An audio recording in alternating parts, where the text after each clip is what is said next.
আমি বলেছি যে এবছর নির্বাচন করা সম্ভব নয়, আমি ঠিক এইভাবে কথাটা বলি নাই। আমি বলেছিলাম যে এখন দেশের যে আইন শৃঙ্খলার পরিস্থিতি। জাতীয় নাগরিক পার্টির আহ্বায়ক নাহাদ ইসলাম বলেছেন, আমার আশা ও বিশ্বাস আমরা এই নির্বাচনে জিতব, কিন্তু এটা শেষ নির্বাচন নয়। আমাদের লক্ষ্য এই রাজনৈতিক শক্তিকে আরো 50 থেকে 100 বছর টিকিয়ে রাখা। বার্তা সংস্থা এএফপিকে দেওয়া এক সাক্ষাৎকারে এই মন্তব্য করেন তিনি। নির্বাচনের জন্য নাগরিক পার্টি তার মানসিকতা এবং প্রস্তুতি রয়েছে এবং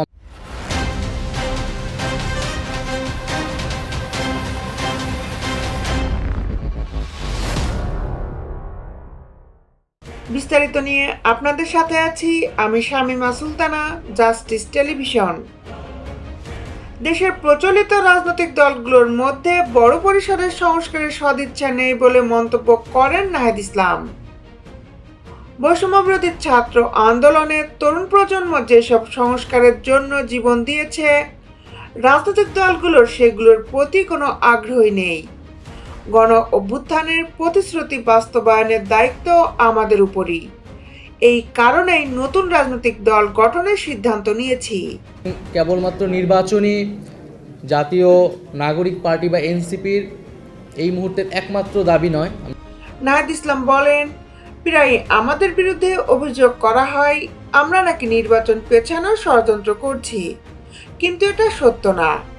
তার মতে, শেখ হাসিনার পতনের পর এখনো দেশের আইন শৃঙ্খলা পরিস্থিতি পুরোপুরি স্থিতিশীল না হওয়ায় এই মুহূর্তে নির্বাচন সম্ভব না। তিনি আরো বলেন, আমরা অন্তর্ভুক্তিমূলক রাজনীতিতে বিশ্বাস করি, কিন্তু ধর্মীয় ও সাংস্কৃতিক রীতিনীতির কিছু বাধ্যবাধকতা আছে। তবে বৈচিত্র্যের ক্ষেত্রে জাতীয় নাগরিক পার্টি এখনো একটি প্রশংসনীয় অবস্থানে রয়েছে।